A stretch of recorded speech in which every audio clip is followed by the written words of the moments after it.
Assalamualaikum warahmatullahi wabarakatuh. Perkenalkan, nama saya Rangga Firman Roji Putra, mahasiswa program studi informatika Universitas 11 April Sumedang. Pada kesempatan kali ini, dalam mata kuliah Kapital Selekta Metode Penelitian, saya akan mempresentasikan usulan penelitian saya yang berjudul Pengembangan Dashboard Visualisasi Data di Kinerja Akademik Mahasiswa Berbasis Power BI untuk pengambilan keputusan akademik di program studi informatika.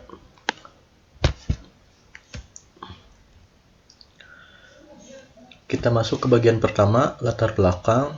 Saat ini, prodi kita menghasilkan data akademik yang sangat melimpah setiap semesternya. Namun sayangnya, data ini belum termanfaatkan secara maksimal. Ada 3 isu utama di sini. Pertama, si ACAD yang kita miliki saat ini memang menyimpan data dengan rapi. Namun sajiannya sekedar tabel statis yang tidak interaktif, sehingga sulit dibaca dengan cepat. Kedua, hal ini berdampak pada pengambilan keputusan yang lambat dan reaktif. Misalnya, mendeteksi mahasiswa yang terancam dropout sering terlambat. Ketiga, transparansi dan kemandirian pemonitoran menjadi rendah, baik bagi mahasiswa itu sendiri maupun bagi dosen pembimbing akademik. Beranjak dari masalah tersebut, saya merumuskan 2 pertanyaan penelitian. Pertama, RQ1, bagaimana kita dapat merancang sebuah dashboard interaktif yang mudah dipahami oleh pengguna non-teknis dengan memanfaatkan platform Power BI, dan yang kedua, RQ2, seberapa efektif dashboard tersebut nantinya dalam meningkatkan pemahaman kinerja akademik.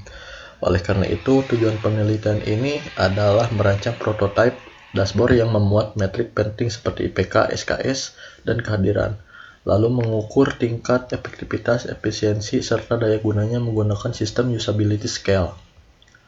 Untuk mencapai tujuan tersebut, metode penelitian yang saya ajukan adalah development research dengan pendekatan mixed method, menggabungkan evaluasi kuantitatif untuk mengukur efektivitas dan kualitatif untuk menangkap persepsi pengguna secara mendalam.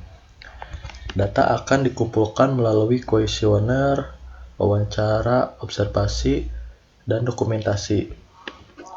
Sebagai dataset pengujian, saya akan menggunakan data dummy atau data real si ACAD yang tentu saja telah melalui izin resmi. Data akhir akan dianalisis secara deskriptif dan tematik. Adapun tahapan pengembangan dashboard akan menggunakan pendekatan iteratif design thinking yang terdiri dari 5 tahap. Yang pertama ada empatis, melakukan wawancara untuk memahami masalah pengguna.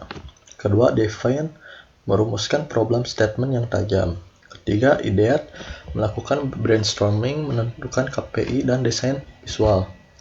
Keempat, prototype, membuat mockup awal di Figma lalu merancang interaksinya di Power BI.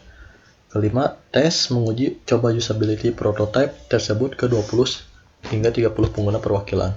Saya juga melakukan analisis kelayakan menggunakan SWOT. Di kekuatannya, Power BI ini mudah diakses, integritasnya luas, dan datanya mentahnya sudah tersedia. Kelemahannya ada birokrasi perizinan data, keharusan menguasai data analysis expression, serta ketergantungan pada internet.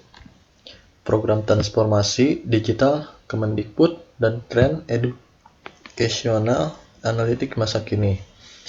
Peluangnya, hal ini sangat sejalan dengan program transformasi digital Kemendikbud dan tren educational analitik masa kini. Di tantangannya, isu privasi dan keamanan data, potensi penolakan adaptasi sistem baru, serta kemungkinan akan merilis fitur serupa. Untuk lebih memahami fundamental masalah, saya memetakannya dalam diagram tulang ikan atau fishbone.